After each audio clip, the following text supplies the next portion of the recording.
Guru dan tenaga kependidikan masih ada nggih? Sudah pulang, Pak. Sudah pulang semua. Ya. Oh gitu. Kalau narasumber sudah kontur semua kemarin. Kemudian Bapak Ibu penanggung jawab kegiatan dan panitia dari LPMP Daerah Istimewa Yogyakarta, Bapak Ibu yang kami banggakan, Bapak Ibu peserta sekalian. Syukur alhamdulillah kita panjatkan kehadirat Allah Subhanahu wa taala, kita diberikan keselamatan dan kesehatan, dan hari ini setelah 6 hari Bapak Ibu tidak terasa ya, kita mengakhiri kegiatan kita dalam rangka pelatihan calon asesor untuk penilaian angka kredit guru. Yang pertama Bapak Ibu, kami menyampaikan terima kasih dan apresiasi yang tinggi kepada pemerintah daerah Kabupaten Sleman dan juga Kota Yogyakarta. Yang pertama untuk kerjasamanya dengan kami Kementerian Pendidikan dan Kebudayaan melalui UPT LPMP, dan juga terima kasih dan apresiasi yang tinggi atas komitmen dari pemerintah daerah di dalam terus memajukan pendidikan melalui berbagai kebijakan program, salah satunya penanganan pandemi COVID, dan yang secara khusus saat ini sedang kita ikuti adalah bagaimana menyiapkan asesor untuk penilaian angka kredit guru ke depan. Bapak Ibu sekalian, ini coba saya cek dulu semangatnya untuk dari Kabupaten Sleman. Kabupaten Sleman apa jawabannya? Sleman Sebada. Coba Sleman, kalau saya sebut Sleman Sebada nih. Sleman berapa orang? 30. Kabupaten Sleman? Ya, sekali lagi Kabupaten Sleman? Ya. Yang Kota Jogja berapa orang? 15. Jangan kalah ya. Nama Bu, kalau saya sebut Jogja, Kota Jogja nama? Istimewa. Coba. Kota Jogja? Istimewa. Ini lagi. Kota Jogja? Istimewa. Ya. Baik Bapak Ibu sekalian, ada beberapa hal, mohon izin Bapak Kepala BKSDM Pak Dedi. Mohon izin saya menyampaikan beberapa hal. Yang pertama Bapak Ibu sekalian, tantangan pendidikan saat ini dan ke depan semakin kompleks ya, seiring kemajuan iptek, digital, tuntutan dunia kerja ya. Lulusan kita itu Bapak Ibu harapannya memang lulus mereka mencari kerja ya. Tetapi kita sangat berharap ke depannya mereka lulus itu bisa membuat lapangan kerja minimal untuk dirinya sendiri. Syukur bisa menyiapkan lapangan kerja untuk orang lain. Dan tentu ini Bapak Ibu sekalian kuncinya di bagaimana membangun SDM, dan membangun SDM itu kuncinya ya tentu adalah melalui pendidikan. Oleh karena itu Bapak Ibu, pendidikan yang bermutu menjadi sangat dibutuhkan saat ini dan ke depan. Kemudian Bapak Ibu sekalian, kunci dari bagaimana supaya pendidikan bermutu ya tentu berbagai hal ya, sarpras dan lain sebagainya. Tetapi yang paling sangat berpengaruh secara signifikan itu ya bagaimana SDM pendidik dan tenaga kependidikan, guru, kepala sekolah dan pengawas. Oleh karena itu Bapak Ibu sekalian, menjadi bagian yang paling penting dari upaya meningkatkan mutu ini adalah bagaimana menyiapkan guru, kepala sekolah dan pengawas supaya lebih berkompeten, lebih profesional ke depan. Oleh karena itu Bapak Ibu sekalian, tantangan kita adalah bagaimana guru-guru kita terus bisa ditingkatkan profesionalismenya. Di sisi lain Bapak Ibu sekalian, mereka terfasilitasi karirnya ya, kenaikan pangkatnya tidak terganggu atau tidak terkendala. Saat ini Bapak Ibu sekalian masih menjadi sikon yang klasik banyak ditemukan. Salah satu kendalanya itu adalah berkaitan dengan pengumpulan angka kredit untuk pengembangan profesi ya. Kemudian yang berikutnya Bapak Ibu tentu kesejahteraan dari guru. Karir ini tentu berkaitan dengan keserah. Kalau karirnya lancar ya keserahnya akan ikut lancar juga kan. Oleh karena itu Bapak Ibu sekalian, saya berpesan kepada Bapak Ibu peserta sekalian. Yang pertama Bapak Ibu, diklat yang 6 hari ini tentu tidak cukup ya, karena untuk menilai kinerja guru yang sangat banyak itu tentu banyak sekali komponennya. Apalagi sekarang ada masuk apa yang disebut dengan penilaian kinerja guru ya.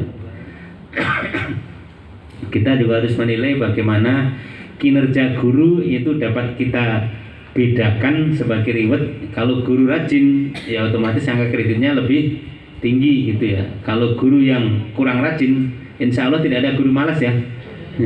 Kalau guru yang kurang rajin, ya seharusnya angka kreditnya lebih rendah kan. Ini juga salah satu tantangan penilaian kita. Kalau dulu zaman saya masih guru, saya dulu juga guru Bapak Ibu. Dan saya Pak Dedi, saya dulu guru di NTT 15 tahun, guru SMA, terus Widya Iswara 5 tahun, baru menjadi kepala PMP di NTT, NTB, dan 2 tahun ini pindah ke Jogja ya.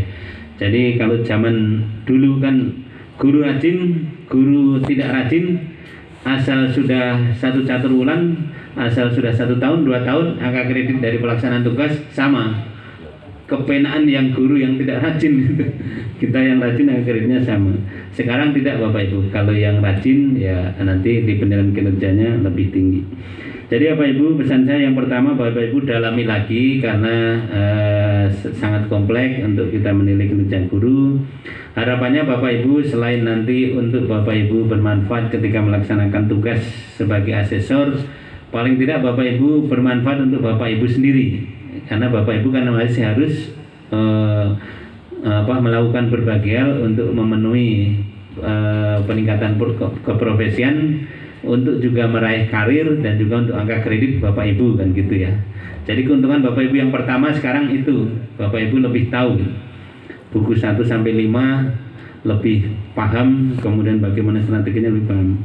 Yang kedua Bapak Ibu, saya berpesan ketika nanti melakukan penilaian, mudah-mudahan semuanya lulus ya. Amin. Mudah-mudahan semuanya lulus, dan ketika nanti Bapak Ibu menjadi amanat menjadi tim penilai, Bapak Ibu, mari Bapak Ibu kita laksanakan tugas penilaian tadi itu dalam rangka untuk kita membantu ya, kemudian saling memotivasi untuk bagaimana guru-guru kita keprofesinya berkembang, karirnya berkembang, dan keserannya berkembang. Ketentuan-ketentuan yang sesuai buku 1 sampai buku 5 tentu itu juga kita pedomani, tetapi saat ini Bapak Ibu sekalian, secara praktis itu dinamika perkembangannya itu sangat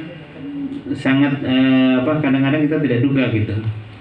Jadi misalnya gini ya, dengan kemajuan yang sekarang, maka guru itu harus bisa mengelola gaya pembelajaran yang berbeda, yang harus bisa melakukan kreativitas, inovasi, ya, melakukan pembelajaran terdiferensiasi. Makanya Pak Menteri mencanangkan kita merdekakan sajalah, gurunya dimerdekakan, siswanya dimerdekakan.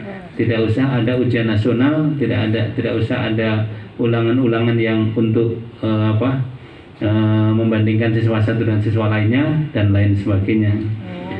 Termasuk Bapak Ibu sekalian, di dalam kita menilai nanti ya, menilai karya pengembangan profesi, alhamdulillah kemarin sudah praktek ya. Jadi yang kita kejar dengan kebijakan yang sekarang itu Bapak Ibu, substansi dari kebaruannya, inovasinya itu gitu. Kalau administrasi berapa halamannya, kemudian lengkap atau tidak, Bapak Ibu itu juga penting, tetapi yang terutama adalah yang tadi itu. Ini juga yang diwacanakan Pak Menteri Bapak Ibu. Sekarang Bapak Ibu bahkan kemarin sempat ada wacana kan karya tulis nggak usah gitu ya. Tetapi kemudian ada diskusi diskusi akademik yang ini dengan para dosen, akhirnya tetap wajib, karena disitulah guru akan termotivasi dan mengaktualisasikan dan bisa men-sharingkan kepada guru yang lain. Tapi Bapak Ibu sekalian, untuk di unsur di perguruan tinggi sendiri, Pak Menteri sudah memberikan kelonggaran. Misalnya tuntutan jurnal itu sudah dilonggarkan. Kalau yang S3 misalnya ya, jurnal harus fokus dan harus publis gitu ya. Sekarang tidak harus, yang penting sudah submit itu maksudnya sudah diterima oleh pengelola jurnal, itu sudah bisa menjadi syarat.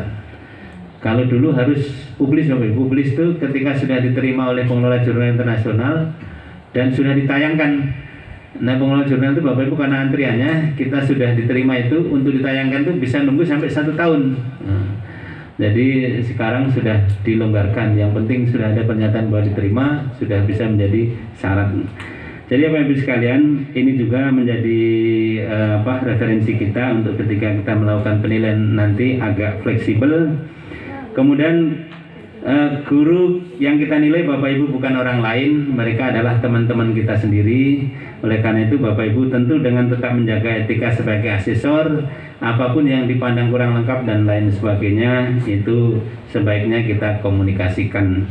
Ini juga kami laporkan kepada Pak Kepala BKSDM Pak Dedi, kami mendampingi guru-guru dalam karya pengembangan profesi melalui diklat atau BIMTEK, penulisan karya tulis ilmiah, selama 4 bulan sampai 6 bulan tiap angkatan. Dan untuk memastikan bahwa nanti itu peluang untuk lolos penilaian oleh tim penilai itu lebih besar, maka di kegiatan tersebut kami langsung melibatkan juga Bapak Ibu tim penilai. Jadi tim penilai kita beri waktu untuk men-sharingkan. Tujuan saya Bapak Ibu paling tidak kenal gitu. Nah, kalau kenal kan meskipun ini kurang sedikit masih dikontak, ini kurang ini Bu. Tapi kalau tidak kenal, begitu menurut dia kok ini tidak cocok, sudah disingkirkan gitu. Jadi hal-hal seperti Bapak Ibu nanti perlu kita bangun.